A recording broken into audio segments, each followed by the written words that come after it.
My wife's lawyer said just sign. I took a closer look and everything changed. Hi, everyone. The moment I realized my marriage was truly over was sitting across from my wife and her lawyer.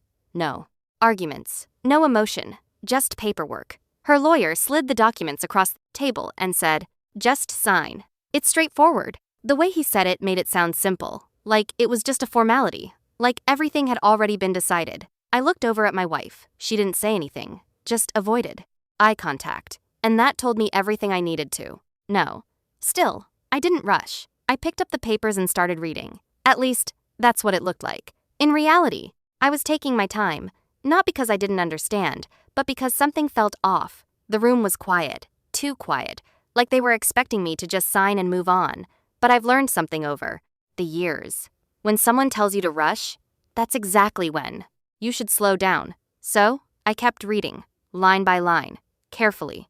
And that's when I noticed it. A small detail, easy to miss, buried in the middle of the document.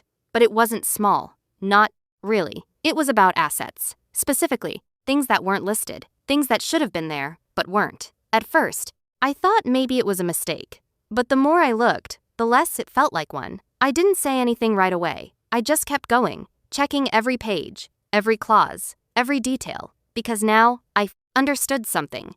This wasn't just paperwork. It was a test to see if I'd pay attention. When I finally put the papers down, the lawyer looked at me, waiting, expecting a signature. Instead, I asked a simple question.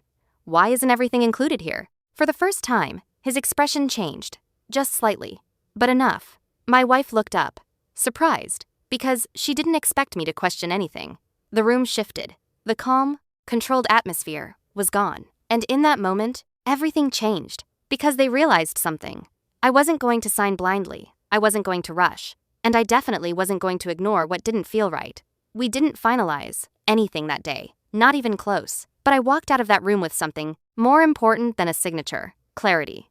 Because sometimes, the biggest mistake you can make is trusting something just because it looks official. And the smartest thing you can do is take a closer look.